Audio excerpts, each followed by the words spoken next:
Bienvenidos de nuevo a otra historia en Venganza Perfecta. Antes de empezar, cuéntenos, ¿desde qué parte del mundo nos están viendo? Ahora sí, sumerjámonos en la historia de hoy. Soy Carlos Monroy, un chico de 29 años que vive en la Ciudad de México. Mi vida no es nada especial, solo soy un cartero común y corriente que se levanta temprano cada mañana, bebe café negro sin azúcar y camina con pesadez por las calles húmedas hacia el trabajo. Me gusta la Ciudad de México por su clima cambiante, las hojas doradas dispersas en los árboles de las colonias viejas y la ligera llovizna que parece lavarlo todo. Sin embargo, a decir verdad, mis días se sienten como un bucle aburrido: despertar, ir al trabajo, volver a casa, dormir, repetir.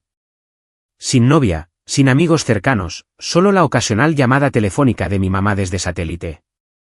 De mi papá, bueno, prefiero no hablar de él. Siempre me hizo sentir como una carga. Cada mañana, la ruta desde mi departamento hasta el estacionamiento me obliga a atravesar el Parque México.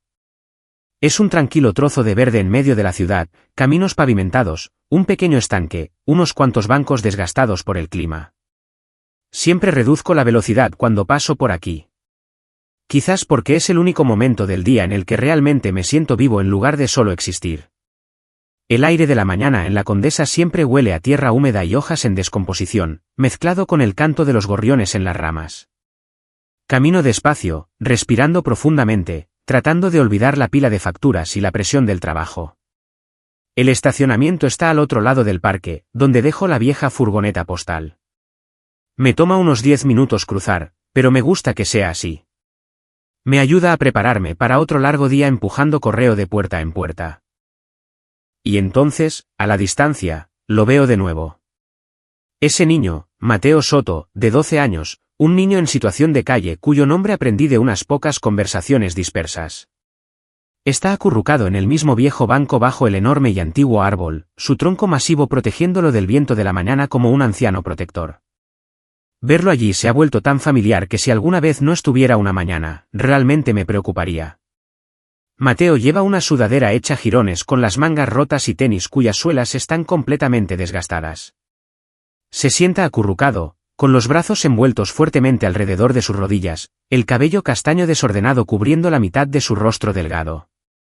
No sé de dónde vino, solo fragmentos vagos que ha mencionado sobre sus padres abandonándolo cuando era pequeño y él viviendo en las calles alrededor del parque desde hace unos años.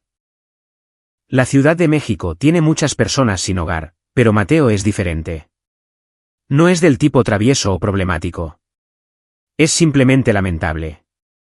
Verdaderamente lamentable, con esos grandes ojos redondos que todavía miran al mundo con inocente asombro. Me detengo frente al banco, como se ha convertido en nuestra rutina en los últimos meses. Hola chico, ¿cómo te va hoy?, pregunto suavemente, tratando de no asustarlo. Mateo levanta la vista, sus ojos brillantes bajo la débil luz del sol que se filtra a través de las hojas. Nunca pide dinero. Eso es lo que respeto de él. Acepta lo que alguien le ofrezca, pero nunca pide. Estoy bien, señor Carlos, responde suavemente, con una voz tan educada que me calienta el corazón. Saco un billete de 50 pesos enrollado de mi bolsillo y se lo doy. Ten, cómprate unos tamales o algo para desayunar. Mateo inclina la cabeza y me da las gracias, su pequeña mano temblando ligeramente mientras lo toma. Gracias. Es usted muy amable. Esos ojos gentiles y brillantes parecen contener un mundo entero intacto, uno que la crueldad de la vida no ha logrado empañar todavía. Cada vez que los miro, siento una punzada de dolor por un niño que tiene que enfrentar el frío penetrante de las calles, las noches acurrucado bajo toldos y las comidas que dependen completamente de la amabilidad de extraños. Nos encontramos así cada mañana, formando un ritmo pequeño, silencioso pero cálido. En mi propia vida inestable, facturas acumulándose, presión del jefe, soledad silenciosa. Mateo es el único punto brillante.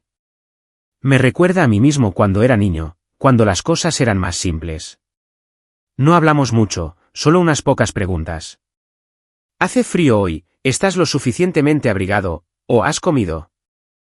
Mateo sonríe y me cuenta pequeñas historias sobre las ardillas en el parque o la anciana que a veces le da pan. Esos breves momentos significan algo. No soy rico, pero ese dinero cada mañana es mi pequeña forma de ayudar en su vida, y él, con su suave sonrisa, ayuda a la mía a cambio. Ese día comenzó como cualquier otro. Dejé el parque, subí a la furgoneta y comencé mi turno. El trabajo postal no siempre es fácil, especialmente en la temporada de lluvias cuando el correo se empapa y los clientes se ponen irritables. Pero ese día, todo se acumuló. Llegó un enorme lote de paquetes de minoristas en línea, y el jefe exigió horas extras. Carlos, quédate, ¿de acuerdo? Necesitamos sacar todo este correo antes de cerrar. Asentí sin quejarme. El pago de las horas extras era algo que necesitaba para cubrir los gastos de vida y ayudar a la familia. Trabajé sin parar, clasificando, etiquetando, cargando el camión. El tiempo voló. El sol se puso y la ciudad se hundió en el pálido resplandor de las luces de la calle. Eran pasadas las 9 de la noche cuando finalmente empaqué, con los hombros doloridos y la espalda adolorida. Todo lo que quería era ir a casa, tomar una ducha caliente y colapsar en la cama. Entonces, mi teléfono vibró en mi bolsillo. La alerta de mensajes sonó fuerte en la oficina vacía, sobresaltándome. ¿Quién enviaría un mensaje de texto tan tarde? No tengo muchos amigos, y mamá suele llamar. Saqué el teléfono. La pantalla se iluminó en la oscuridad, un número desconocido y un mensaje corto. No vayas a casa esta noche. Mi corazón comenzó a latir con fuerza. Las palabras eran simples, pero llevaban un peso extraño, como una advertencia susurrada desde las sombras. Miré la pantalla, tratando de encontrarle sentido. ¿Número equivocado? ¿Una broma? Pero la CDMX no es realmente el lugar para ese tipo de bromas. Inmediatamente devolví la llamada, mi mano temblando ligeramente.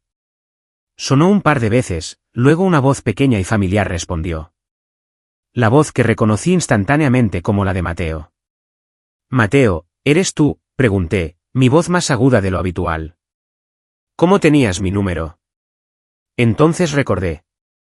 Se lo había dado hace unas semanas, diciéndole que llamara si alguna vez necesitaba ayuda. Carlos, por favor, no vayas a casa esta noche, susurró Mateo, con voz temblorosa y urgente, como si estuviera luchando contra el miedo. Por favor, quédate en un hotel o algo así. Te explicaré todo mañana. ¿Lo prometo? ¿De qué estás hablando? ¿Por qué? ¿Qué está pasando?, disparé preguntas, saliendo de la oficina hacia el viento cortante de la noche.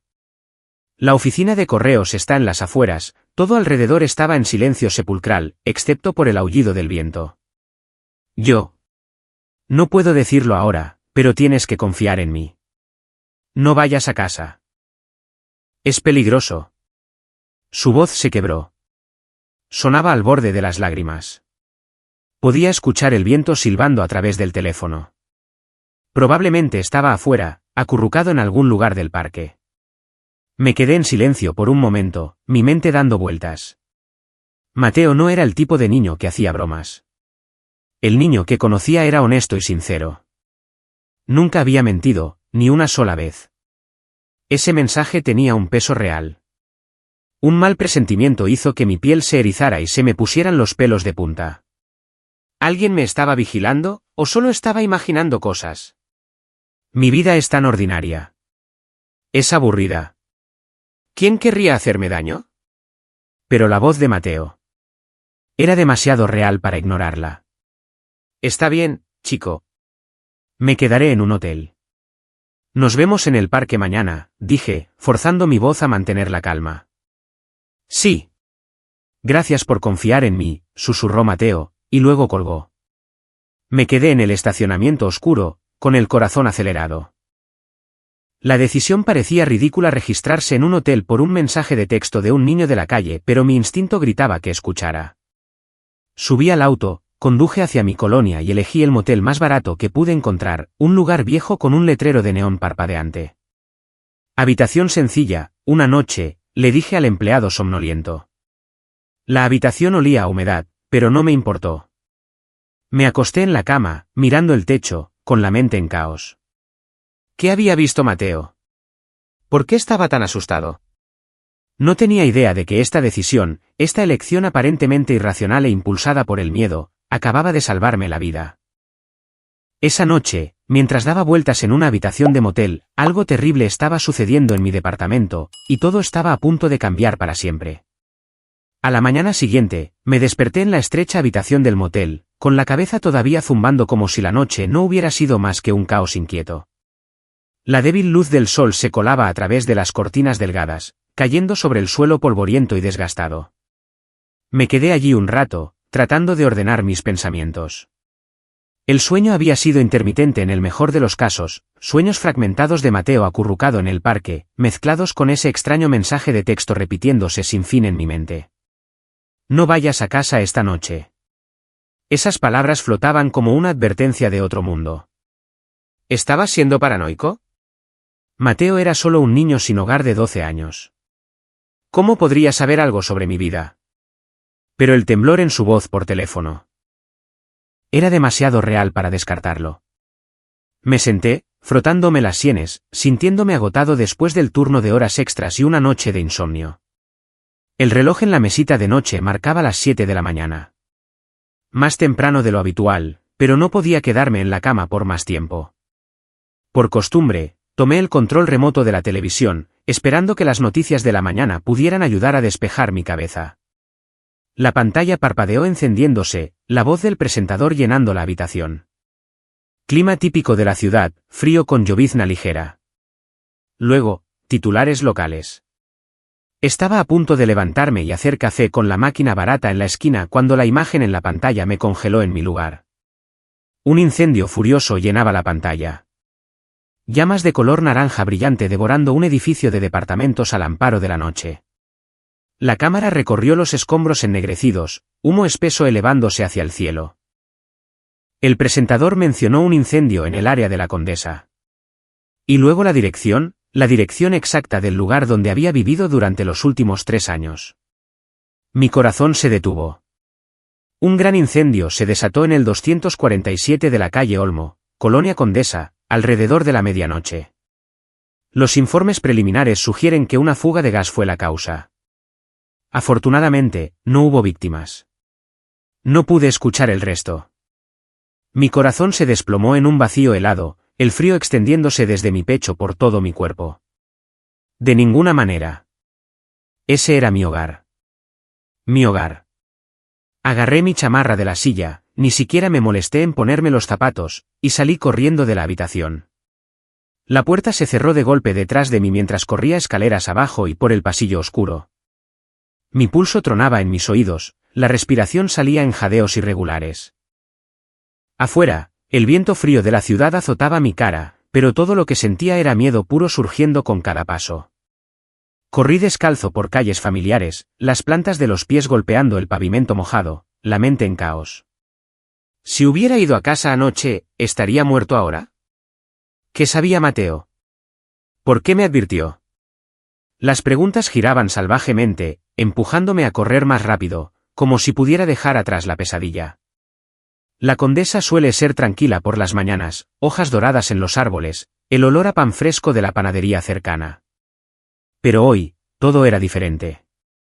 Desde cuadras de distancia, podía escuchar el lamento desvanecido de los camiones de bomberos y oler el hedor acre del humo que colgaba en el aire.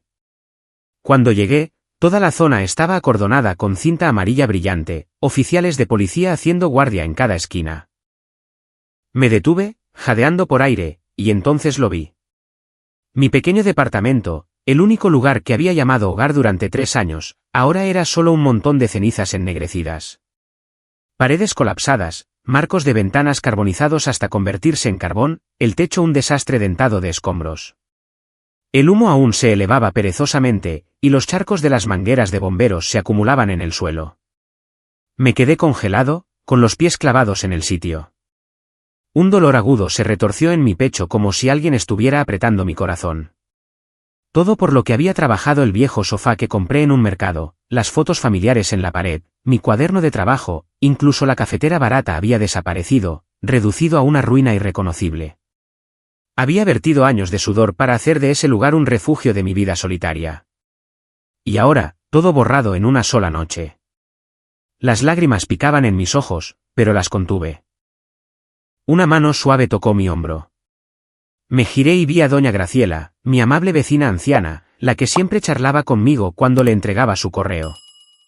Tenía unos 70 años, cabello blanco y un chongo ordenado, siempre vistiendo su suéter de cuadros. Su rostro estaba marcado por la preocupación, los ojos cálidos con simpatía como si estuviera mirando a un hijo en apuros. Carlos, ay Dios mío, tienes tanta suerte. No estabas en casa anoche, ¿verdad? Gracias a Dios que estás a salvo. Asentí, con la voz ahogada. Doña Graciela, ¿qué pasó? No tenía idea. Ella apretó mi mano con fuerza, con la voz temblorosa mientras relataba todo. Alrededor de la medianoche, una explosión masiva había sacudido el tranquilo vecindario como si estallara una bomba. Luego estallaron las llamas, iluminando el cielo. Toda la cuadra se despertó en pánico, gente corriendo a la calle, perros ladrando, sirenas gritando mientras llegaban los camiones de bomberos. Lo describió vívidamente, como si reviviera el momento. El fuego se propagó muy rápido, Carlos. Desde la cocina hasta la sala, todo quedó envuelto. Llamé al 911 de inmediato, pero para cuando llegaron aquí, tu lugar casi había desaparecido. Gracias a Dios no se extendió a los otros departamentos. Según ella, el fuego fue contenido a tiempo y nadie resultó herido. Habló suavemente, tratando de consolarme, pero solo me hizo temblar más fuerte. Había estado a centímetros de la muerte. Si no fuera por el mensaje de Mateo, estaría yaciendo en esas cenizas ahora mismo, quemado más allá del reconocimiento. Gracias, susurré, mi voz quebrándose. Doña Graciela me abrazó, luego sacudió la cabeza con tristeza. ¿Dónde diablos estabas que tuviste tanta suerte? Tu lugar ha desaparecido por completo. ¿Necesitas algo? Puedes quedarte en mi casa. Sacudí la cabeza, le agradecí de nuevo y me quedé allí en silencio, mirando las ruinas. El olor a humo aún colgaba pesado, flotando como un sombrío recordatorio de la tragedia. Pensé en pequeños recuerdos, la taza de café favorita, la carta de mamá del año pasado, el libro que estaba a medio terminar. Todo desaparecido. El dolor era abrumador, pero debajo de él estaba el miedo. Esto no fue un accidente aleatorio. Mateo sabía algo. Un rato después, una vez que logré recomponerme al menos por fuera, me dirigí directamente a la delegación de policía más cercana. Mis piernas se sentían como plomo, pero necesitaba respuestas. La estación estaba a solo unas cuadras de distancia, un edificio gris con la bandera mexicana al frente. Entré. El aire estaba frío y olía a papel y café quemado. Un joven oficial llamado Ramírez me atendió en el escritorio. Soy Carlos Monroy, dije, con voz aún temblorosa. Mi departamento en la calle Olmo. Se quemó anoche. Necesito saber qué pasó. Asintió y me llevó a una sala privada. Confirmaron todo de inmediato. El incendio fue reportado a la 1 de la madrugada, causa preliminar, una fuga de gas. Habló profesionalmente, pero con simpatía. Estas cosas suceden más a menudo de lo que piensa, señor Monroy. Tuberías viejas, una pequeña fuga, una chispa de la estufa. ¿Sube rápido? Me senté allí escuchando, sintiéndome vacío. Les dije que no había estado en casa debido a un pendiente repentino y pedí más detalles. Me mostraron fotos de la escena: cenizas, la estufa ennegrecida y me dio escalofríos. Luego tomaron mi declaración. Me preguntaron todo, mis hábitos de uso de gas, siempre apagaba la estufa con cuidado y revisaba las válvulas semanalmente, información personal, soltero, vivía solo, y que recordaba antes de salir del departamento la última vez. Salí a las 6 de la mañana de ayer. Todo estaba normal, dije, tratando de recordar cada pequeño detalle. ¿Alguna persona extraña alrededor del edificio? Sacudí la cabeza. Entonces, de repente, la cara de Mateo brilló en mi mente. La entrevista duró casi una hora. Formularios, firmas y, finalmente, dijeron que harían un seguimiento si surgía algo nuevo. Estaremos en contacto si sabemos más, señor Monroy. Lamentamos mucho su pérdida. Cuando salí de nuevo, me sentí vacío, como si mi alma hubiera sido drenada. La llovizna de la ciudad empapó mi chamarra, lluvia fría en mi piel, pero apenas lo noté. Era como si toda mi vida se hubiera puesto patas arriba en una noche, y no tenía idea de por qué. Deambulé por las calles, Con la mente en crisis, casa quemada, escape por los pelos, la advertencia de Mateo. ¿Cómo se conectaba todo? Pensé en mi familia. ¿Cuánto se preocuparía mamá si lo supiera? Papá probablemente solo me regañaría por ser descuidado. Me detuve bajo un toldo, respirando profundamente, tratando de ordenar mis pensamientos. De repente, el mensaje de Mateo brilló en mi mente. Su voz temblorosa en el teléfono, la súplica desesperada: no vayas a casa esta noche. El instinto me dijo que el niño había visto algo real, algo que no era aleatorio. No podía esperar más. Me di la vuelta y me dirigí directamente al Parque México, donde Mateo solía sentarse. Esperaba que no se hubiera ido todavía en el frío de la mañana. Las calles que conducían al parque eran tan familiares que podía caminarlas a ciegas. Los árboles permanecían inmóviles bajo la lluvia, las hojas doradas mojadas pegadas al camino. El Parque México por la mañana suele ser tranquilo, algunos corredores, gente paseando perros, pero hoy el aire se sentía más pesado, como si toda la ciudad compartiera mi inquietud. Mi corazón latía con fuerza mientras me acercaba al banco bajo el árbol gigante, el lugar donde Mateo siempre se acurrucaba. A lo lejos, vi la pequeña figura. Todavía estaba allí, con los brazos envueltos fuertemente alrededor de sus rodillas, el cabello mojado cubriendo la mitad de su rostro. Una ola de alivio me invadió, mezclada con una creciente preocupación. Mateo no era el tipo de niño que imaginaba cosas, y si me advirtió, tenía que haber una razón. Cuando aparecí frente a él, Mateo se estremeció levemente, como si lo hubieran atrapado haciendo algo malo. Sus ojos bajaron, evitando los míos. Sabía que vendría. Mateo, estoy aquí, dije suavemente, sentándome a su lado en el banco helado. ¿Sabes algo, no es así? El incendio en mi casa. Me salvaste la vida. Levantó la vista, grandes ojos redondos llenos de miedo, pero también con un toque de alivio. La lluvia seguía cayendo, una cortina constante de sonido protegiéndonos del mundo exterior. Mateo miró a su alrededor con nerviosismo, luego me empujó silenciosamente detrás de un espeso grupo de arbustos. Estaba húmedo y oscuro, el olor a tierra mojada era pesado, pero al menos nadie podía escuchar. Solo entonces se atrevió a hablar, con voz pequeña y temblorosa. Carlos, estoy muy asustado. Pero tengo que decírtelo. Asentí, forzando la calma, a pesar de que mi corazón estaba acelerado. Adelante, chico. Te escucho. Mateo respiró hondo, con las manos apretadas para darse valor. Comenzó, con la voz quebrada mientras revivía los momentos.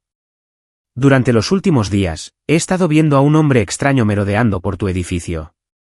Definitivamente no pertenece al barrio. Estoy seguro de ello. Simplemente se quedaba allí mirando tu departamento, luego se iba. La primera vez pensé que estaba perdido, pero luego lo vi todos los días. Sabía que algo no estaba bien. Un escalofrío recorrió mi espalda. La condesa es tranquila. Los extraños destacan. ¿Alguien vigilando mi casa? Mateo continuó, con la voz aún más baja. Se sentía mal, así que tomé algunas fotos desde la distancia. Usé este viejo teléfono que me dio el tipo del taller de reparaciones cerca del parque. Es amable, me deja cargarlo y a veces me da comida sobrante. Me lo imaginé, un niño de 12 años sin hogar escondido en las sombras, tomando fotos en secreto. Me hizo sentir tanto desconsuelo como terror por él. Mateo sacó el teléfono agrietado y maltrecho de su bolsillo y abrió la galería. Las fotos estaban borrosas, tomadas desde lejos. Un hombre de mediana edad con un abrigo oscuro de pie a unos metros de mi edificio, mirando directamente a mis ventanas. Su rostro no estaba claro, pero la forma en que acechaba era inconfundible. Mateo susurró, apareció 3 o 4 veces, Carlos. Creo que te estaba vigilando. Pero había más. Anteayer, fui a la pequeña fonda cerca del parque para almorzar, el dueño me dio las sobras. Ese hombre estaba sentado en la esquina con otra persona. Me senté justo cerca, y nadie presta atención a un niño andrajoso como yo. Escuché todo lo que dijeron. Sus instintos se habían activado. Había comenzado a grabar en su teléfono e incluso logró tomar algunas fotos furtivas a través de un hueco. Mi pulso se aceleró mientras escuchaba. Mateo, un niño de la calle de 12 años, tenía instintos más agudos que la mayoría de los adultos. Presionó play. Las voces de dos hombres crepitaron a través del pequeño altavoz, bajas y amortiguadas. Asegúrate de que se haga bien. Sin rastros. Ese departamento esta noche. Una voz sonaba vagamente familiar, pero no podía ubicarla.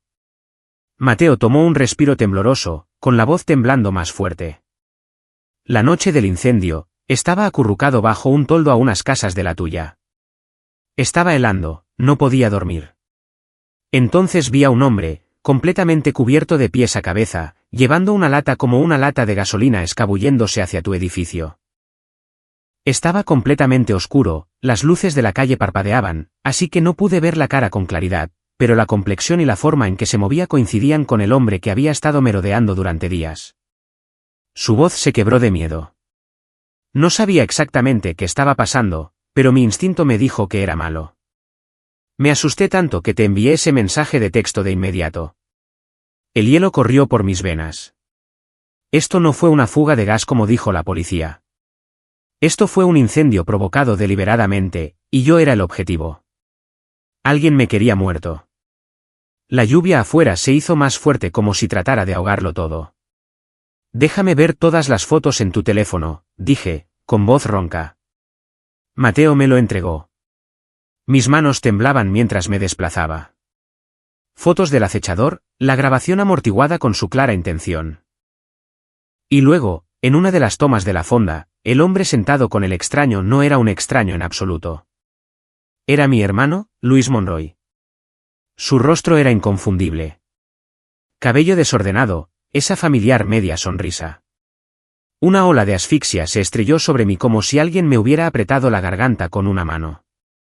Mi propio hermano criado conmigo, compartió una infancia conmigo, estaba sentado con este hombre, hablando de algo oscuro. Me obligué a mantener la calma, copié todo del teléfono de Mateo, fotos, grabaciones, marcas de tiempo al mío, con las manos aún temblando. Antes de irme, atraje a Mateo en un fuerte abrazo y le dije, me salvaste la vida, chico. Te debo todo. Mateo levantó la vista, con los ojos brillantes. Ten cuidado, Carlos. Tengo miedo de que vuelvan. Asentí, pero mi mente era un caos. Luis. ¿Cómo podía estar involucrado? Sí, estaba endeudado, desempleado, con la vida desmoronándose. ¿Pero por qué tratar de matarme? Su propio hermano. Los recuerdos inundaron como un maremoto, nuestra infancia inestable, papá siempre favoreciendo a Luis mientras me hacía a un lado. El temperamento de Luis, sus celos, su impulsividad. Pero nada de eso, por muy malo que fuera, se comparaba con esto. Dejé el parque con las piernas pesadas como plomo, llevando una verdad horrible que poco a poco se estaba enfocando, y el dolor aplastante de darme cuenta de que alguien en mi propia familia podría ser parte de un complot para asesinarme. La lluvia seguía cayendo, la ciudad envuelta en gris, y mi vida ahora se sentía como una película de terror. Necesitaba respuestas. Pero primero, tenía que enfrentar este miedo. Regresé al mismo motel barato de la noche anterior, el que tenía el letrero de neón parpadeante. Una vez dentro de la habitación, me derrumbé en la cama y miré el techo manchado, con la mente hecha un completo desastre por todo lo que Mateo me había dicho y las inquietantes fotos en mi teléfono. Agonicé durante mucho tiempo sobre si ir a la policía de inmediato. Me senté y caminé por la pequeña habitación, agarrando mi teléfono como un salvavidas. La evidencia. Tenía fotos borrosas del viejo teléfono de Mateo, una grabación apenas audible llena de ruido de fondo de cafetería, y la palabra de un niño sin hogar de 12 años. ¿Qué dirían los policías? Señor Monroy, esto es solo una conjetura. Fotos borrosas, audio distorsionado y un niño de la calle que podría estar inventando todo. Ya lo habían declarado una fuga de gas, un accidente común. Si entregaba lo que tenía, podrían reírse de mí. O peor aún, hacer una investigación a medias que alertaría a quien quiera que estuviera detrás de esto. Luis lo sabría, y si realmente estaba involucrado, las cosas se volverían aún más peligrosas. No, esto no era suficiente para acusar a nadie. Necesitaba pruebas sólidas como una roca, no fragmentos sueltos. A la mañana siguiente, volví a mi ruta habitual de correo, actuando como si nada hubiera pasado. Me levanté temprano, me puse mi uniforme postal, bebí café negro de la máquina barata del motel. Las calles todavía estaban mojadas, el olor a tierra empapada por la lluvia mezclándose con pan fresco de la panadería cercana. Conduje la ruta, dejé paquetes, forcé una sonrisa cuando los vecinos preguntaban, ¿tu casa se quemó, Carlos? Eres un tipo con suerte. Asentí, hice una pequeña charla, pero mi corazón sentía que estaba arrastrando una roca. Cada vez que detenía el camión, mis pensamientos volvían a Mateo y a Luis. Todavía no podía creer que el hermano con el que crecí pudiera ser parte de un complot para matarme. Luis, 25 años, desempleado, ahogado en deudas, viviendo todavía de nuestros padres. No habíamos sido cercanos desde que me mudé, pero llamaba de vez en cuando para ver cómo estaba, o para pedir dinero prestado. La última vez que nos vimos, bromeó, habló sobre un nuevo trabajo. Ahora me daba cuenta de que probablemente era una mentira. ¿Por qué haría esto Luis? No podía encontrar una respuesta. Para protegerme y descubrir la verdad, decidí contratar a un investigador privado. No era rico, pero mis ahorros podían cubrirlo. Busqué en línea y elegí una pequeña oficina en el centro, Investigaciones Privadas Bravo, dirigida por Juan Bravo, un policía retirado. Llamé, con la voz temblorosa. Necesito verlo. Es personal. Programó una reunión para esa tarde. La oficina estaba en un edificio antiguo que olía a café y papel viejo. Bravo tenía alrededor de 50 años, cabello gris, ojos agudos, vestía una camisa a cuadros. Siéntese, señor Monroy. Cuéntemelo todo. Me senté, con las manos apretadas, y lo solté todo. El incendio, el mensaje de Mateo, las fotos, la grabación, todo lo que el niño me había dicho. Entregué copias, fotos y audio en una memoria USB y detallé el relato de Mateo. Creo que mi hermano está involucrado, susurré, con la voz quebrada. Bravo escuchó, tomó notas y luego asintió. Indagaré de arriba a abajo. La tarifa inicial es de 20.000 pesos. Facturaré el resto cuando termine. Acepté, le pagué y me sentí un poco más ligero. Al menos ahora un profesional estaba en ello. Solo 4 días después, mi teléfono vibró. Bravo. Monroy, tengo resultados preliminares. Ven a la oficina. Mi corazón latía con fuerza mientras corría hacia allá. En la pequeña habitación que olía a café rancio y papel húmedo, Bravo abrió su computadora portátil y giró la pantalla hacia mí. Explicó que había sacado imágenes de cámaras de seguridad alrededor de la Condesa que yo ni siquiera sabía que existían. De las cámaras del vecindario, este tipo aparece cerca de tu edificio varias veces. Postura encorvada, abrigo oscuro, coincide con las fotos que me diste. Y la noche del incendio, una cámara lo captó escabulléndose alrededor de tu casa con una lata de gasolina.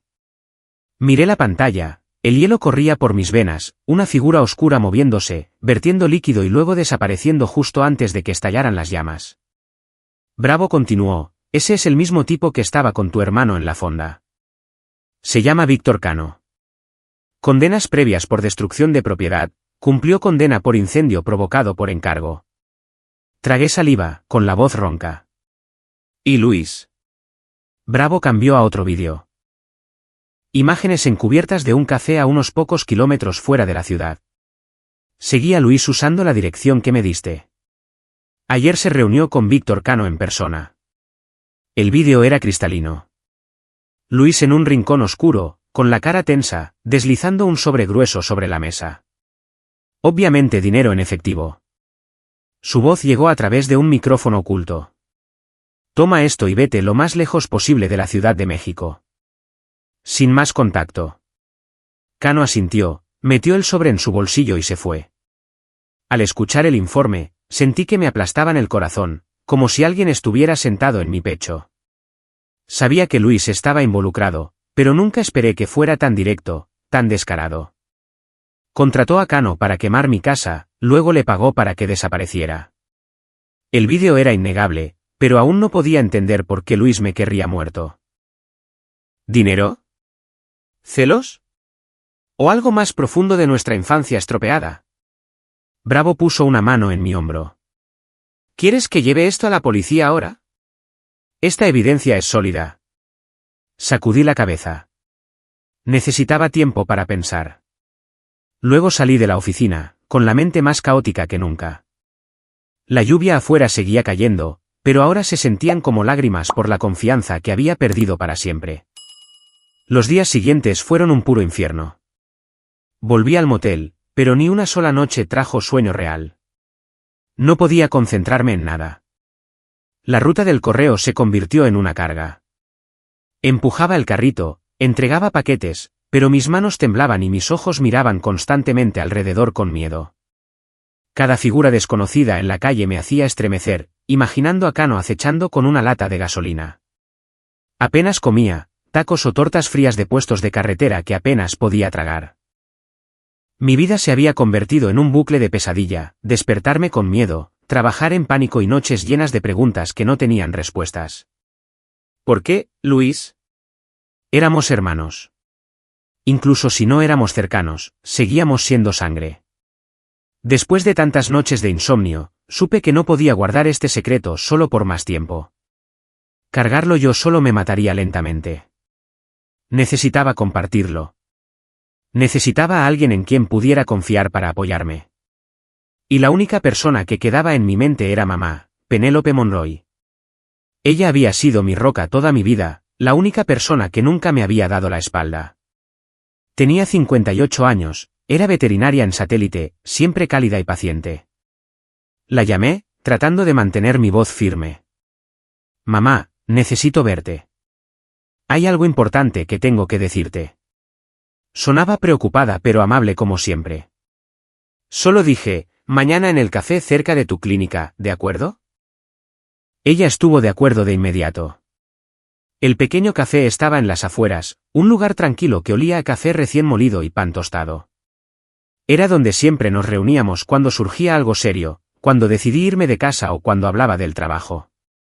Llegué temprano, me senté en el reservado de la esquina, agarrando una taza de café caliente. La lluvia golpeaba constantemente las ventanas como si llorara por mí. Cuando mamá entró, llevaba su abrigo de lana familiar, el cabello en un chongo, una sonrisa cálida en su rostro pero preocupación en sus ojos. Me abrazó fuerte y susurró, Carlos, te ves agotado. ¿Qué pasa? Respiré hondo y le conté todo. Toda la verdad. El incendio en mi departamento, el extraño mensaje de texto de Mateo, el niño sin hogar en el parque, las fotos del extraño merodeando, la grabación distorsionada de la fonda con su oscura conversación, y sobre todo, Luis mi propio hermano claramente visible en las imágenes. Le mostré las fotos en mi teléfono, hice zoom en la cara de Luis, con la voz quebrada. Luis estaba sentado con él. Mamá, contraté a un investigador privado, y el vídeo muestra a Luis pagando al pirómano. Mamá agarró el borde de la mesa, su rostro palideció por la conmoción, sus ojos se abrieron, las lágrimas rodaban por sus mejillas. Se puso de pie y me atrajo en un abrazo aplastante. Podía sentir su corazón acelerado. ¡Ay, Dios, Carlos, casi mueres y yo no sabía nada! Lo siento mucho, mi niño. Lloró y me acarició el cabello como lo hacía cuando era pequeño y me molestaban en la escuela. Estaba aterrorizada de que su hijo mayor casi hubiera sido asesinado, y ese miedo la hacía temblar. Le devolví el abrazo, tratando de consolarla. Estoy bien, mamá. Gracias a Mateo que me advirtió a tiempo. Pero ella sacudió la cabeza, con la voz ahogada. ¿Cómo pudo pasar esto? ¿Luis? Tu hermano. No puede ser. Después de un rato, una vez que se hubo calmado un poco y se volvió a sentar con un vaso de agua, mamá habló de repente, tranquila pero clara. Últimamente, he notado algo extraño entre tu padre, Gregorio, y Luis. Susurraban en el estudio, quedándose en silencio en el momento en que yo entraba. Pensé que solo eran asuntos de hombres. Pero ahora. No terminó, pero fue suficiente para enviarme una sacudida como electricidad por la columna vertebral. No esperaba que papá, Gregorio Monroy, estuviera involucrado en tratar de hacerme daño. Papá, 61 años, militar retirado, rígido, autoritario, de mal genio. Siempre había controlado todo en la casa. Y ahora, por lo que dijo mamá, creía que era parte de ello. Una sensación de asfixia se elevó en mi pecho, como si alguien me apretara la garganta. En ese momento, años de recuerdos enterrados inundaron de repente, reproduciéndose como una película vieja en reversa. Una infancia oscura donde Luis siempre obtenía todo el favor de papá, mientras que a mí me decían constantemente que era inútil, incompetente, una decepción. Arruinas todo lo que tocas, Carlos, gritaba papá, con la cara roja de rabia. No importaba lo que hiciera Luis, meterse en peleas en la escuela, romper cosas en la casa, gastar dinero, era perdonado. El que recibía los gritos, los castigos o se veía obligado a asumir la culpa siempre era yo. Recuerdo cuando Luis rompió el jarrón antiguo de la abuela, papá me regañó por no vigilar a tu hermano. Cuando Luis se iba de pinta para pasar el rato, me encerraban en mi habitación por dar un mal ejemplo. Luis, ahora de 25 años, impulsivo, exaltado, profundamente endeudado, recientemente desempleado y aún viviendo de nuestros padres, siempre era excusado. A través de todos esos años de trato injusto, solo tuve un refugio, mamá, Penélope. Ella era cálida, paciente, protectora, protegiéndome del cinturón de papá lo mejor que podía, abrazándome cuando era castigado injustamente. Me enseñó a ser decente. Hijo, incluso si el mundo te da la espalda, todavía tienes que vivir con amabilidad. Me enseñó a leer, arreglar cosas rotas, cocinar comidas sencillas. Esas noches cuando contaba historias y me acariciaba el cabello eran la única luz en esa casa oscura.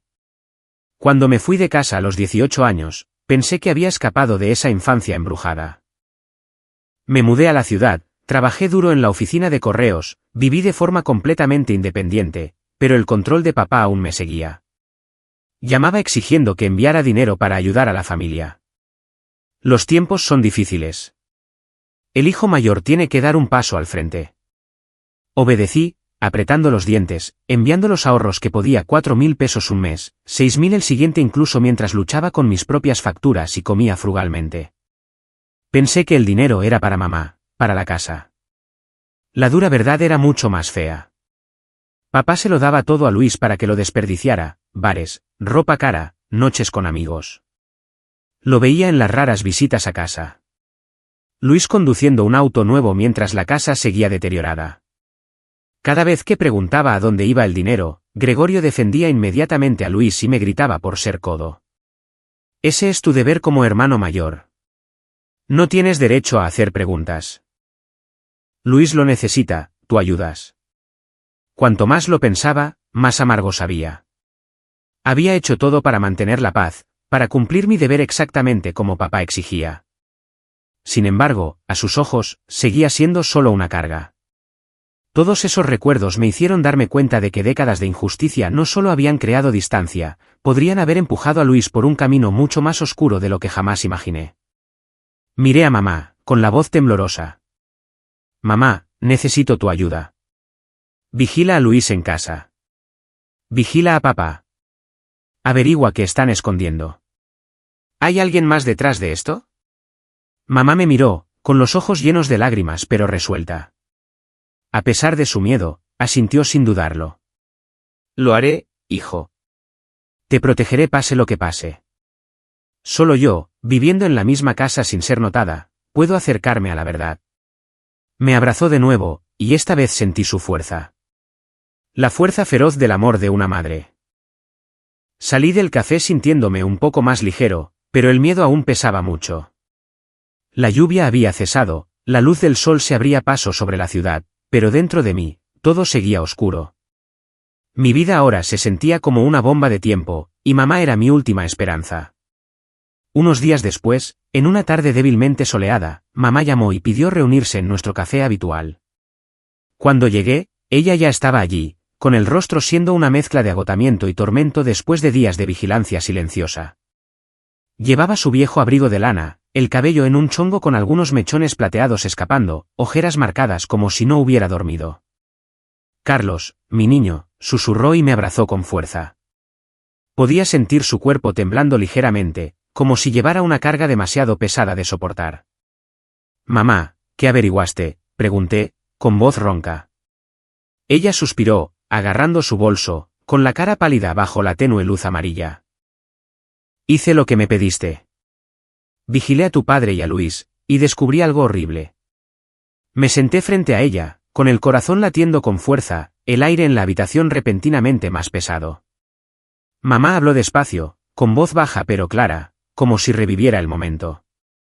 Una noche, cuando tu papá y Luis se encerraron en el estudio, la habitación donde Gregorio suele leer periódicos viejos o ver noticias, me paré afuera de la puerta con la oreja pegada a la madera. Escuché toda su tensa conversación, dijo, con la voz temblando. Pensaron que estaba dormida, y logré grabar todo en mi teléfono. Sacó su viejo teléfono y presionó play. La voz de papá, el tono duro y autoritario de Gregorio Monroy crepitó a través del pequeño altavoz. Ese fideicomiso, 80 millones de pesos que tus abuelos establecieron para Carlos hace años. Se activa cuando cumpla 30. Si no actuamos rápido, cada centavo va para él y nos quedamos sin nada. Escuché, la sangre convirtiéndose en hielo. Un fideicomiso, 80 millones de pesos. Nunca había sabido de ello. Mis abuelos, que fallecieron hace 9 años, siempre habían sido la parte más cálida de mi infancia. La abuela contaba cuentos, el abuelo me enseñaba ajedrez, siempre diciendo, eres nuestra esperanza, Carlos. Pero este dinero. Entonces la voz de Luis intervino, impaciente y agitada como siempre. Papá, el último intento falló. Cano lo arruinó. Está exigiendo más dinero ahora. La respuesta de papá fue helada. El incendio falló porque Carlos no estaba en casa. Esta vez, hazlo limpiamente. Encuentra a alguien confiable y no dejes rastro. Planéalo como un accidente. Fuga de gas, choque de auto, cualquier cosa. No podemos dejar que Carlos viva y se lleve todo. La grabación terminó con el arrastre de una silla y el silencioso acuerdo de Luis. Me quedé congelado, escalofríos recorriendo mi espalda como si me hubieran echado agua helada. Tanto mi padre como mi hermano estaban conspirando para matarme por 80 millones de pesos. No eran celos mezquinos, no era una disputa menor. Esto era asesinato impulsado por pura codicia. Agarré el borde de la mesa, con la mente tambaleándose. Papá, el hombre al que había temido y respetado a pesar de su dureza, era el cerebro. Luis, mi hermano, era su cómplice. Lo discutían tan casualmente como el clima, planeando fingir un accidente para cubrir sus huellas. Si no fuera por Mateo, si no fuera por mamá, estaría muerto. El miedo y la rabia me hacían temblar, las lágrimas picaban en mis ojos, pero las contuve. Estaba aún más atónito al darme cuenta de que mis abuelos, las dos personas que me habían dado el amor más puro y gentil, se habían preocupado por mí tan profundamente. Se habían ido, pero su regalo final no era solo dinero, era la fe de que merecía un futuro decente. Recordé las tardes en su casa, el abuelo enseñándome a arreglar relojes viejos, la abuela horneando galletas. Vieron la injusticia de papá, así que secretamente establecieron el fideicomiso para mí, para cuando cumpliera 30, cuando fuera verdaderamente adulto. Sin embargo, ese mismo regalo se había convertido en la razón por la que mi padre y mi hermano me querían muerto. La codicia los había convertido en monstruos. Mamá me miró, con los ojos llenos de lágrimas, el rostro torcido por el dolor. Tomó mi mano, con la voz quebrada. Nunca imaginé que la familia que pasé toda mi vida construyendo se desmoronaría por la codicia y el favoritismo ciego. Traté con tanto esfuerzo de mantenerla unida, pero tu padre, él siempre ha sido así, favoreciendo a Luis hasta el punto de la locura. Lloró, con los hombros temblando. Y en ese momento, parecía décadas mayor. Toda su vida como veterinaria había consistido en curar animales, pero su propia familia estaba destrozada. Puse una mano en su hombro para consolarla, a pesar de que ardía de dolor e ira. Mamá, no llores. Estoy bien. Me salvaste. Le froté la espalda, tratando de mantener la calma. No podía dejar que colapsara bajo esta cruel verdad. Ella era mi última ancla.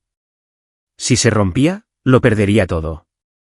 Después de un largo silencio, roto solo por suspiros y el sonido del tráfico afuera, pregunté vacilante, mamá, ¿debería sacar esto a la luz? ¿Ir a la policía con las grabaciones, los vídeos? Pero si lo hago, la familia está acabada. Papá y Luis irán a prisión. Dudé, sabiendo que una vez que lo hiciera, todo sería destruido. No quedaría familia, solo dolor y soledad. Mamá me miró directamente, con los ojos rojos pero resuelta, y asintió. Tenemos que hacerlo, hijo. Es la única manera de protegerte. La verdad debe salir a la luz, sin importar el costo, incluso si significa el fin de la reputación y la existencia de esta familia. No te perderé por su codicia y ceguera. Apretó mi mano, y su fuerza fluyó hacia mí, haciéndome sentir más firme. Sabía que había llegado el momento de enfrentarlo todo. No había vuelta atrás. La verdad que tenía las grabaciones, los vídeos, las fotos cambiaría mi vida para siempre. Abracé a mamá de nuevo, le agradecí y la acompañé a la salida. Se fue con preocupación en su rostro, pero determinación en sus ojos. Me senté solo en el café mientras la luz del sol de la tarde se filtraba a través de las persianas. Sin embargo, mi corazón permanecía frío. 80 millones de pesos, el regalo de mis abuelos, se habían convertido en un arma de doble filo. Mi cumpleaños número 30 se acercaba, y me preguntaba qué deparaba el futuro. Pero primero, tenía que actuar. Mi vida se había convertido en un campo de batalla, y ya no estaba solo. A la mañana siguiente, mientras el sol de la ciudad aún estaba pálido después de la lluvia de la noche, reuní cada pieza de evidencia, las fotos que tomó Mateo, la grabación de la fonda y la del estudio de papá, el informe detallado de Juan Bravo con el vídeo de Cano recibiendo dinero de Luis, y la declaración escrita a mano de mamá describiendo el comportamiento extraño, los sobres ocultos y la grabación que había capturado. Lo puse todo en una carpeta gruesa, con las manos temblando mientras lo organizaba. Esto no era solo papeleo. Esto era prueba de traición, prueba de intento de asesinato. Conduje hasta la oficina de un abogado que mamá conocía, Lorenzo Pineda, un viejo amigo de la universidad de ella a quien ya había contactado después de nuestra reunión en el café. Ahora era un conocido abogado penalista. Su oficina estaba en el centro, en un moderno edificio de vidrio que olía a café y documentos legales. Entré, con el corazón latiendo con fuerza, sintiendo como si estuviera entrando en la batalla final. Carlos, te ves fatal, dijo Lorenzo cuando me vio. Tenía 59 años, cabello sal y pimienta, ojos agudos detrás de los lentes. Me senté y deslicé la carpeta sobre el escritorio. Echa un vistazo. Todo está ahí. Intento de asesinato por parte de mi propio padre y hermano. La hojeó, su rostro volviéndose cada vez más grave, fotos, grabaciones, vídeos, declaración de mamá. Dios mío, ¿hablas en serio? Esto es enorme. Asentí, con voz firme. Me quieren muerto debido a un fideicomiso de 80 millones de pesos que mis abuelos me dejaron. El incendio no fue un accidente. Fue provocado. Necesito que finalices el expediente y lo lleves a las autoridades lo antes posible. No más encubrimientos. No más distorsionar la verdad. Lorenzo garabateó furiosamente, luego levantó la vista. Me encargaré hoy mismo. Este caso es sólido. Evidencia física, testimonio, vídeo. ¿Pero estás seguro? Siguen siendo tu familia. Me encontré con su mirada y dije lentamente, dejaron de ser mi familia en el momento en que decidieron que yo debía morir. Suspiró, prometió presentar todo ese mismo día y me advirtió que me mantuviera a salvo. Cuando salí de la oficina, mi corazón estaba pesado, pero mi resolución ardía más brillante que nunca. Era hora de enfrentar la raíz de esta tragedia. Decidí regresar por última vez a la casa de mi padre y mi hermano, el hogar suburbano donde había crecido, rodeado de injusticia y dolor. En mi mano había una copia completa del expediente, el documento que colocaría frente a ellos como una declaración innegable. La casa apareció, una estructura de 2 pisos, césped amarillento, embrujada por recuerdos de la infancia. Estacioné, respiré hondo y agarré la carpeta con fuerza. Esta sería la última vez que entraba en esta casa como miembro de la familia. Cuando empujé la puerta, el olor familiar me golpeó, café quemado de papá y humo de cigarro rancio. Pero ahora, me daba náuseas. Papá, Gregorio, estaba sentado en la sala leyendo noticias, su rostro severo enmarcado por una barba plateada. Luis estaba sentado cerca, viendo su teléfono, luciendo demacrado por las deudas y el desempleo. Mi repentina aparición hizo que ambos se congelaran. Papá bajó el periódico. Luis levantó la cabeza bruscamente, pero rápidamente recuperaron una calma aterradora, como si se hubieran estado preparando para este momento. Carlos, ¿por qué carajos estás aquí sin llamar?, ladró papá en su tono controlador habitual. Me detuve frente a ellos, con los ojos fríos, ya no cargando el miedo de mi infancia. Mi corazón latía con fuerza, pero mi voz era firme. Papá. Luis. Lo sé todo. El incendio no fue un accidente. Fue provocado. Y ustedes dos están detrás de ello. ¿Por qué? ¿Por qué me quieren muerto? Mis palabras explotaron como una bomba en la tranquila sala. Papá se estremeció, el shock brillando en sus ojos. Luego la rabia se apoderó de él, su rostro poniéndose rojo. ¿De qué carajos estás hablando? ¿Cómo te atreves a acusarme a mí y a tu hermano? ¿Quieres destruir esta familia? ¿Es así como te crié? Para pararte aquí y calumniar a tu propio padre. Se puso de pie, señalándome justo como cuando solía regañarme de niño. Luis palideció, el sudor perlaba su frente, pero trató de actuar con calma. Carnal, estás paranoico. No sé nada. Estás tergiversando todo. Su voz tartamudeaba, los ojos se desviaban, incapaz de encontrar los míos. No dije nada más. Simplemente coloqué la carpeta gruesa sobre la mesa de centro con un golpe seco, como el último clavo en un ataúd. Miren por ustedes mismos, dije fríamente. Papá y Luis intercambiaron una mirada. Papá la tomó y abrió la carpeta. Al ver el contenido, fotos de Cano merodeando, la grabación de la fonda, el vídeo de Luis entregando el sobre, el informe del investigador privado, la declaración de mamá y la propia voz grabada de papá diciendo, hazlo limpiamente. Sin rastros, sus rostros perdieron el color, volviéndose pánico y terror. Papá se derrumbó de nuevo en su sillón, con las manos temblando mientras sostenía los papeles. Esto es falso. Tú lo fabricaste todo.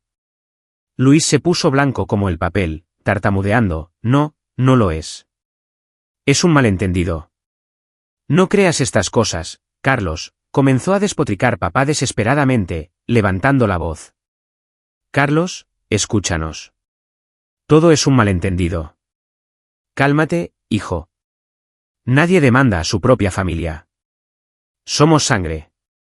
En ese momento, mamá, Penélope, salió de la cocina donde había escuchado toda la confrontación. Se quedó allí, con el rostro tranquilo pero lleno de decepción, los ojos rojos de contener las lágrimas. Todavía llevaba su delantal de cocina, pero ahora parecía una guerrera. Gregorio, Luis, escúchenme, dijo, con voz firme y cortando sus excusas. Ni siquiera lo sienten. No tienen intención de arreglar lo que han hecho. Escuché todo. Desde el complot para matar a Carlos por el fideicomiso hasta sus planes susurrados. Declaró claramente, sin temblor, estoy con Carlos. Testificaré en la corte y diré toda la verdad sobre todo lo que he escuchado y visto.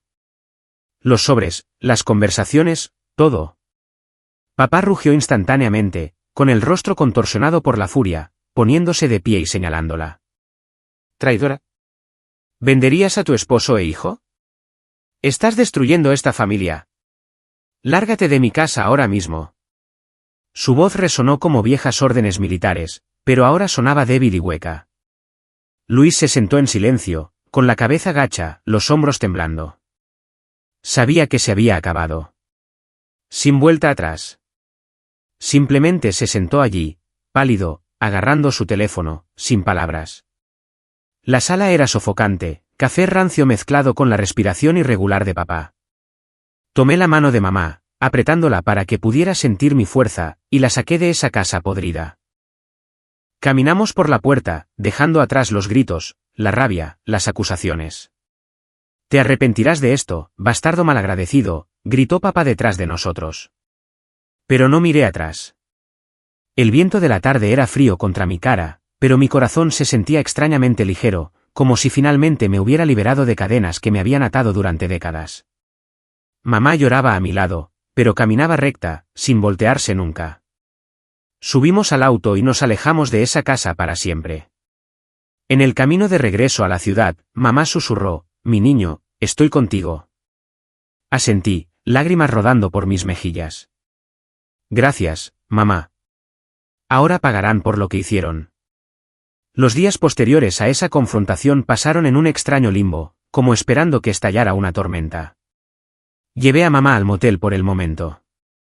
Se quedó en la habitación contigua a la mía, y pasamos nuestro tiempo consolándonos mutuamente. Mamá lloraba mucho, hablando de todos los años que había tratado de mantener unida a la familia, solo para que todo se desmoronara ahora. La escuché, la animé y traté de reprimir la ira que aún ardía dentro de mí. Saldremos de esta, mamá, dije, a pesar de que yo mismo luchaba con el dolor de la traición. Me mantuve en contacto con el abogado Samuel Portillo, quien se había hecho cargo del caso completo después de que Lorenzo Pineda lo remitiera. El expediente ha sido presentado ante el Ministerio Público, me dijo por teléfono, con su voz profesional pero comprensiva. Se moverán rápido. Tú y tu mamá deberían prepararse. Asentí, aunque él no podía verlo, sintiendo como si una bomba acabara de ser armada. Una vez que las autoridades recibieron el expediente de Samuel Portillo, la investigación se puso en marcha a toda velocidad, más rápido y decisivamente de lo que esperaba. Me llamaron para confirmar detalles, luego citaron a Gregorio y Luis para interrogarlos y aclarar todo. Podía imaginarlo, papá entrando en la delegación con su rígida postura exmilitar, pensando que podía intimidar a todos con su voz de mando, Luis, probablemente pálido como un fantasma, sudando, tratando de mantener una falsa calma. Bajo la presión de los investigadores y la evidencia sólida, confrontados con vídeos, grabaciones y rastros financieros, ni Gregorio ni Luis pudieron mantener sus mentiras juntas. Comenzaron a contradecirse. Papá culpó a Luis por arruinarlo todo. Luis afirmó que solo estaba ayudando a papá un poco. Al final, confesaron todo, la intención de matarme por el fideicomiso, contratar a Cano para provocar el incendio y pagarle para que desapareciera. Samuel me llamó. Lo admitieron todo, Carlos. La evidencia era demasiado fuerte. No pudieron negarlo. Mi corazón se aceleró, una mezcla de alivio porque la verdad había salido a la luz y dolor porque mi propia familia había confesado quererme muerto. Al mismo tiempo, la policía localizó al pirómano, Víctor Cano. Fue arrestado escondiéndose en un motel barato en un pueblo fuera de la ciudad, igual al que yo me había quedado.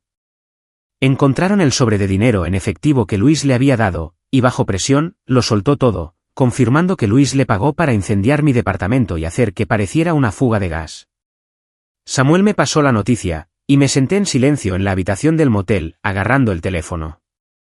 Cano, la figura oscura en las fotos de Mateo, era la pieza final.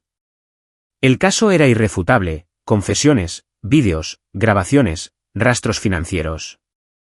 Pensé en Mateo, el niño todavía acurrucado en el parque, y me prometí que lo encontraría una vez que esto terminara. Mi vida se había sentido como una novela oscura a punto de cerrar su capítulo más aterrador. Con la evidencia completa, el juicio se programó rápidamente, solo semanas después, debido a la gravedad del intento de asesinato. Mamá y yo nos sentamos en silencio en la galería pública, el aire frío con el olor a madera vieja y papel legal. La luz entraba a raudales por las ventanas, pero mi corazón permanecía oscuro. Gregorio y Luis fueron traídos luciendo rotos. Papá, una vez tan rígido, ahora demacrado y desaliñado con barba plateada descuidada. Luis, con la cabeza gacha, evitando el contacto visual, las manos esposadas a la espalda. Nos miraron, papá fulminando a mamá con odio, Luis mirando hacia otro lado. Sostuve la mano de mamá, y ella apretó la mía y susurró, «Mantente fuerte, hijo. Estoy aquí contigo». La sala estaba llena de reporteros, fiscales, jurado y la tensión era lo suficientemente espesa como para cortarla. El abogado Samuel Portillo se puso de pie y presentó la evidencia en detalle, su voz resonando claramente a través de la sala silenciosa. Mostró fotos de Cano merodeando cerca de mi edificio, reprodujo la grabación de la fonda de la conversación de Luis con él, el vídeo de Luis entregando el sobre, el informe del investigador privado con imágenes de la cámara del vecindario y la grabación de mamá de la voz de papá diciendo, «Hazlo limpiamente. Planéalo como un accidente». Samuel lo expuso claramente, el acusado Gregorio Monroy fue el autor intelectual del complot. El acusado Luis Monroy fue cómplice. Todo para apoderarse de un fideicomiso de 80 millones de pesos destinado a la víctima, Carlos Monroy. Llamó a Mateo a testificar. El niño de 12 años entró vistiendo ropa limpia que yo le había comprado, con voz temblorosa pero honesta. Vi al hombre echar gasolina y le envié a Carlos un mensaje de advertencia. Sus palabras causaron revuelo, y lo miré con gratitud infinita. Penélope, mi madre, subió al estrado, con voz tranquila pero emocional. Confirmó la conversación que había escuchado y grabado, detalló los sobres de dinero ocultos y el comportamiento extraño de papá y Luis. Escuché a mi esposo e hijo conspirando para matar a mi hijo mayor por dinero, dijo, con lágrimas rodando por sus mejillas pero su voz firme. Su testimonio destruyó cualquier defensa restante. Sus abogados trataron de darle la vuelta al malentendido familiar, Carlos paranoico después del incendio, pero la evidencia era abrumadora. Sin salida, papá y Luis se volvieron el uno contra el otro para reducir sus sentencias. Papá gruñó que Luis arruinó todo. Luis sollozó que papá era el cerebro, él me obligó. Pero frente al juez y al jurado, fue inútil. La deliberación fue breve. La sala quedó tan en silencio que se podía escuchar la respiración. El veredicto final se dictó clara y decisivamente. La voz del juez fue como un golpe de mazo. Gregorio Monroy, 22 años de prisión por ser el autor intelectual de intento de asesinato y complicidad en incendio provocado. Luis Monroy, 16 años de prisión por complicidad en intento de asesinato y pago por incendio provocado. Elegible para consideración de libertad condicional después de 10 años. El pirómano, Cano, recibió una sentencia adecuada, 10 años por llevar a cabo el incendio. Papá se derrumbó hacia adelante. Luis rompió a llorar. Se los llevaron. Me senté sosteniendo la mano de mamá con fuerza, sintiendo como si un peso enorme se hubiera levantado de mi pecho. Cuando terminó el juicio, los reporteros pulularon afuera, pero mamá y yo nos escapamos silenciosamente. Al salir del juzgado, mamá y yo sentimos alivio, como salir de una pesadilla que había durado años. El viento de la ciudad era frío, el sol de la tarde de oro pálido en las calles, y por primera vez, respiré sin sentirme asfixiado. Mamá me abrazó. Realmente ha terminado, hijo. Regresamos al motel para empacar, pero sabía que no podíamos quedarnos allí para siempre. Alquilé un pequeño departamento de 2 habitaciones en La Condesa, cerca del parque donde todo comenzó, con una pequeña cocina y un balcón con vista a los árboles. Comenzamos una vida sencilla y pacífica que nunca había conocido. Mamá cocinaba, yo limpiaba, hablábamos de cosas pequeñas, libros que estaba leyendo, mi trabajo. No más presión de papá, no más enviar dinero a un vacío. La vida se convirtió en mañanas tranquilas tomando café con mamá y noches de sueños sin sueños. Una tarde, mientras la luz dorada del sol se filtraba a través de las hojas, volví al Parque México. Mateo todavía estaba allí, acurrucado en su banco familiar bajo el árbol. Levantó la vista cuando me vio, con los ojos brillantes. «Carlos, ¿estás bien?» Me senté y lo abracé con fuerza. «Me salvaste la vida, Mateo. Y ahora quiero adoptarte. Ven a vivir conmigo y la abuela, mi mamá. Tendrás un hogar, una familia». Mateo miró en estado de shock, con la boca abierta, y luego rompió a llorar de felicidad. ¿De verdad? ¿Estoy soñando? Yo. Nunca he tenido una familia. Por primera vez en su vida, realmente pertenecía. Lo llevé a casa. Mamá lo abrazó como a su propio nieto. Bienvenido a casa, hijo. Mateo sonrió tímidamente, pero sus ojos brillaban. Desde ese día, los 3 vivimos juntos en el pequeño departamento, compartiendo comidas sencillas, caldo de pollo de mamá, Mateo poniendo la mesa, yo contando historias del trabajo y noches tranquilas junto a la ventana viendo a la ciudad hundirse en el crepúsculo. Mateo fue a la escuela. Le enseñé a leer y escribir. Mamá le contaba historias de animales de sus días de veterinaria. El niño pasó de ser un niño sin hogar a un estudiante feliz y brillante. Nos convertimos en una familia forjada por la confianza, la amabilidad y las heridas curadas por el amor. Miro hacia atrás al pasado, el incendio, el complot, el juicio como una pesadilla distante. La vida ahora es simple pero completa. Cada mañana, camino por el parque recordando donde se sentaba Mateo, y estoy agradecido de que el destino nos haya unido. Entonces llegó finalmente el día, mi cumpleaños número 30. En una rara mañana soleada en la Ciudad de México, con una ligera brisa que llevaba el aroma de hojas húmedas, recibí una carta del banco que administraba el fideicomiso que mis abuelos habían establecido más de 10 años antes. Irónicamente, me la entregué a mí mismo durante mi ruta de correo. Al abrirla, mis manos temblaban. Estimado señor Carlos Monroy, el fideicomiso de 80 millones de pesos establecido por sus abuelos se activará en su cumpleaños número 30. Por favor, visite la sucursal para completar los procedimientos necesarios. Mi corazón latía con fuerza, una mezcla de conmoción y gratitud. 80 millones de pesos. La misma suma por la que mi padre y Luis habían conspirado para matarme. Ahora era mío, no a través de sangre y fuego, sino a través del amor de mis abuelos. Se lo conté a mamá y a Mateo durante el desayuno. Mamá me abrazó y lloró, tus abuelos siempre te tuvieron en sus corazones. Esto es lo que realmente mereces. A Mateo se le cayó la boca. ¿Eres rico ahora? ¿Puedo tener libros nuevos? Me reí. No solo libros, hijo. Vamos a tener una vida mejor. Esa misma tarde, fui al banco, un elegante edificio de vidrio en Paseo de la Reforma, frío con el olor a papeleo y dinero. La banquera, una mujer de mediana edad llamada Luna, me saludó con una sonrisa profesional. Señor Monroy, lo hemos estado esperando. El fideicomiso de sus abuelos se estableció en 2010, configurado para activarse cuando cumpliera 30. Ella explicó todo. Mis abuelos habían ahorrado silenciosamente vendiendo terrenos e invirtiendo en acciones, destinándolo todo para mí.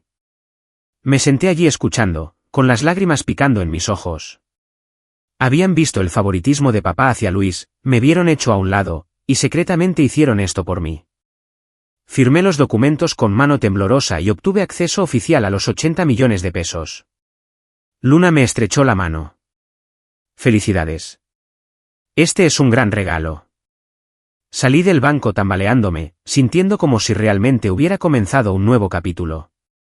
Con el dinero, la vida para los tres se volvió más cómoda y segura. Pagué todas mis deudas, los pequeños préstamos de cuando me mudé por primera vez, facturas persistentes del incendio. Compré una casa modesta en las afueras, tal vez cerca de Coyoacán o Tlalpan, con un patio trasero verde, 3 habitaciones y una cocina espaciosa donde mamá pudiera cocinar a sus anchas. Una casa estilo colonial con techo de tejas y un balcón con vista a un jardín donde Mateo podía correr y mamá podía plantar flores. «¿Es esta nuestra casa, papá?», gritó Mateo cuando nos mudamos, corriendo por cada habitación, descubriendo su primer dormitorio. Mamá sonrió y le revolvió el cabello. «Sí, cariño. Nuestro nuevo hogar». Comencé a invertir en el futuro de Mateo como había prometido, abrí una cuenta de ahorros para la universidad para él, compré libros y ropa nueva, lo inscribí en clases adicionales. El niño, ahora de 13 años, había crecido más alto y más seguro, llamándome papá con una sonrisa radiante. Con el resto del dinero, comencé un pequeño servicio de entrega, Envíos Monroy, utilizando mi experiencia postal. Comenzó con unas pocas camionetas viejas y un puñado de empleados, vecinos desempleados de la colonia. Yo administraba, conducía cuando era necesario, y el negocio creció rápidamente, entregas en línea, paquetería local, creando empleos para más personas en el área. ¿Puedo ayudar, papá?, preguntó Mateo, y los fines de semana, le enseñaba a clasificar paquetes. Mamá ayudaba con la contabilidad y felizmente volvió a su vocación, abriendo una pequeña clínica veterinaria en casa, tratando a los perros y gatos del vecindario. La vida ahora estaba llena de risas, noches jugando al ajedrez con Mateo, mamá contando historias sobre mis abuelos y una felicidad real y profunda, no por el dinero, sino por la familia. Pero el pasado no me dejaba descansar por completo. Un día, llegaron 2 cartas del reclusorio. Una de Gregorio, una de Luis, solicitando una visita. Me senté en la mesa de la cocina sosteniéndolas, con las manos temblando. La de papá era corta: hijo, quiero verte. Tengo cosas que decir. La de Luis era más larga: carnal, me equivoqué. Por favor, dame la oportunidad de disculparme. Dudé, no queriendo reabrir viejas heridas, el juicio, las sentencias, el grito final de papá de traidor: pagarás por esto. Arrojé las cartas en un cajón y traté de olvidar, pero mamá lo vio y aconsejó suavemente: hijo, deberías ir. No para borrar sus crímenes, sino para cerrar la puerta a lo que todavía pesa en tu corazón. Perdona para que puedas ser libre. Me acarició la mano, con los ojos llenos de sabiduría ganada con esfuerzo. Odié a tu padre durante mucho tiempo, pero ahora estoy en paz. Tú también lo estarás. Lo pensé durante días, perdiendo el sueño de nuevo, pero finalmente acepté. Necesitaba cerrar esa puerta para siempre. Visité el reclusorio en una mañana lluviosa, un edificio de concreto gris en las afueras, alambre de púas, aire pesado. Después de los controles de seguridad, entré en la sala de visitas, vidrio de por medio, teléfonos a ambos lados. Gregorio y Luis aparecieron, luciendo rotos y desgastados después de meses tras las rejas. Papá, una vez alto e imponente, ahora estaba delgado, con el cabello completamente blanco, los ojos apagados. La cara de Luis estaba hinchada, los hombros caídos, sin rastro de su vieja impulsividad. Se sentaron, levantaron los teléfonos. Papá habló primero, con voz ronca. Fui codicioso.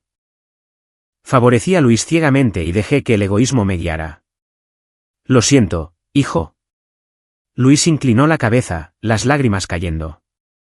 Papá me presionó. Pero elegí seguirle la corriente. Fui cómplice. Lo sé. Lo siento. Por favor, perdóname. Admitieron su culpa, hablaron de noches en prisión llenas de arrepentimiento por dejar que la codicia destruyera a la familia. Escuché, con el corazón adolorido, pero ya no enojado. Los miré, dos hombres que alguna vez habían sido padre y hermano, ahora solo cáscaras vacías. Los perdono, dije con calma, no para reducir sus sentencias, sino para no cargar más con el peso del odio. Perdono para poder seguir adelante. No borré lo que habían hecho el incendio, el complot ni cambié sus sentencias. Llevarían esas consecuencias por el resto de sus vidas. Papá lloró, gracias, hijo. Luis asintió en silencio. La visita fue breve. Me levanté y me fui sin mirar atrás. Al salir de la prisión, con la lluvia aún cayendo, mi mente se sintió más ligera, como si finalmente hubiera cerrado la dolorosa puerta al pasado. El viento frío golpeó mi cara, pero mi corazón estaba cálido. Conduciendo a casa, pensé en mamá y Mateo, sabiendo que mi nueva vida realmente había comenzado, y todo lo que quedaba atrás ahora era solo una lección. La casa esperaba con el olor a caldo de pollo y risas, un lugar donde el pasado ya no podía aferrarse. El tiempo pasó como suaves brisas a través de la ciudad, llevando el aliento de nuevas estaciones. Mi compañía, Envíos Monroy, continuó creciendo constantemente, mucho más allá de lo que jamás imaginé cuando comencé con unas pocas camionetas viejas en un pequeño garaje. La demanda de servicios de entrega aumentó con la explosión del comercio electrónico, desde pequeños paquetes individuales hasta grandes envíos de empresas locales. El personal creció de 5 a 20, en su mayoría vecinos que conocía de mis días postales, personas que alguna vez habían estado desempleadas o luchando ahora tenían trabajos estables, y me sentía orgulloso viéndolos reír durante los descansos. Durante la firma de un contrato con un nuevo socio, una importante empresa de logística del centro, conocí a Renata Benítez. Tenía 29 años, era gerente de operaciones con cabello castaño brillante atado cuidadosamente hacia atrás y ojos verde profundo. Renata era aguda, tranquila, siempre analizando problemas lógicamente, pero nunca carente de calidez. A menudo preguntaba por mis empleados y se preocupaba por cómo apoyábamos a los necesitados. Nuestra primera reunión fue en una sala de conferencias con paredes de vidrio llena del aroma a café. Me estrechó la mano firmemente.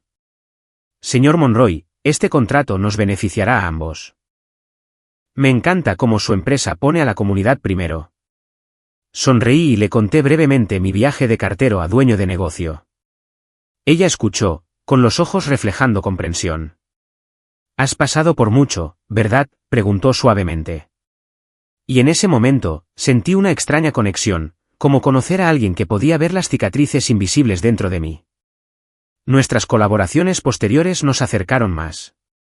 Desde reuniones sobre horarios de entrega hasta cafés rápidos después del trabajo, Renata se abrió gradualmente. Me contó sobre su vida, criada por una madre soltera, trabajando duro para ascender a la gerencia, y su amor por correr temprano en la mañana para mantener la calma en medio del estrés laboral. Mi propia honestidad historia sobre mamá, sobre Mateo, sobre construir una familia a partir de las cenizas hizo que ella también se abriera. Nuestros sentimientos crecieron a través de sesiones de trabajo, conversaciones sobre libros, le encantaban las novelas de aventuras igual que a mí, y momentos cotidianos simples, almorzar en fonditas o ayudarnos mutuamente a cambiar una llanta ponchada bajo la lluvia. Una tarde, después de una reunión, mientras la lluvia caía a cántaros, nos refugiamos bajo un toldo. Ella me miró y dijo: Carlos, eres un buen hombre. En este mundo caótico, me haces creer en la bondad de nuevo. Mi corazón se aceleró, y supe que me había enamorado. Un amor gentil y genuino sin el drama de mi pasado. Un año después, nos casamos en una ceremonia pequeña y cálida en el Parque México, el mismo lugar donde todo había comenzado con Mateo. Solo mamá, Mateo y algunos compañeros de trabajo cercanos estuvieron allí para presenciarlo. El aire de la ciudad era fresco, las hojas doradas caían, pero la atmósfera rebosaba de alegría. Renata llevaba un vestido blanco sencillo, yo llevaba un traje gris, e intercambiamos anillos bajo el familiar viejo árbol. Mamá lloró mientras abrazaba a Renata. Bienvenida a la familia, mi hija. Te deseo toda la felicidad. Mateo, el portador de los anillos, sonreía de oreja a oreja. Papá, ahora tengo una mamá también. Los colegas aplaudieron y vitorearon, y la recepción en casa con pastel casero y vino estuvo llena de risas. En nuestra noche de bodas, Renata susurró: me salvaste de la soledad, Carlos. La abracé fuerte, sabiendo que este amor era la recompensa por todos los años de dolor. No mucho después, dimos la bienvenida a una niña a la que llamamos Dalia Monroy. Inspirada por la flor que simboliza la belleza y la fuerza, Dalia nació en una mañana ligeramente lluviosa, con ojos brillantes como los míos y la sonrisa gentil de Renata. Sosteniéndola por primera vez en el hospital, las lágrimas rodaron por mi rostro, una vida pequeña y pura que me hizo olvidar cada sombra del pasado. Papá promete protegerte, susurré, besando su frente. Nuestra familia creció más completa, la abuela Penélope, el hermano mayor Mateo, mamá Renata y yo, un padre orgulloso. Nos mudamos a una casa más grande con un jardín trasero exuberante, un columpio, las flores de mamá y una guardería rosa pastel para Dalia llena de juguetes de madera. El nuevo hogar resonaba con risas, los llantos de bebé de Dalia, Mateo jugando con ella, Renata cantando canciones de cuna y mamá contando cuentos. Nunca pensé que tendría esto, un hogar real donde despertar cada mañana fuera pura alegría. Mamá estaba más sana y en paz que nunca. Se retiró por completo del trabajo veterinario, pero aún trataba a las mascotas del vecindario de forma gratuita. Se deleitaba con sus nietos, cargando a Dalia por el jardín, enseñando a Mateo a cocinar y contándole a Renata historias de mi infancia. Una vez temí haberlo perdido todo, dijo una noche junto a la chimenea. Pero ahora lo tengo todo, mi hijo, mi nuera, mi nieta y mi nieto. Vivía una vida serena, leyendo, haciendo jardinería, sonriendo ante pequeñas alegrías. Mateo se había convertido en un joven de 15 años que estudiaba mucho en la preparatoria y soñaba con ser ingeniero.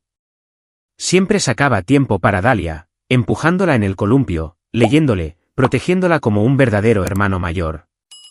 Nadie intimidará a Dalia nunca, declaró, y lo vi convirtiéndose en el hermano amable y responsable que siempre había deseado que Luis pudiera haber sido. Viendo a los tres Renata, mamá, Mateo riendo en nuestro nuevo hogar con Dalia gateando por el suelo, me di cuenta de lo increíblemente afortunado que era de haber escapado de la oscuridad del pasado y haber encontrado este presente. La compañía prosperaba, la familia era feliz y yo, de cartero solitario, me había convertido en esposo, padre e hijo.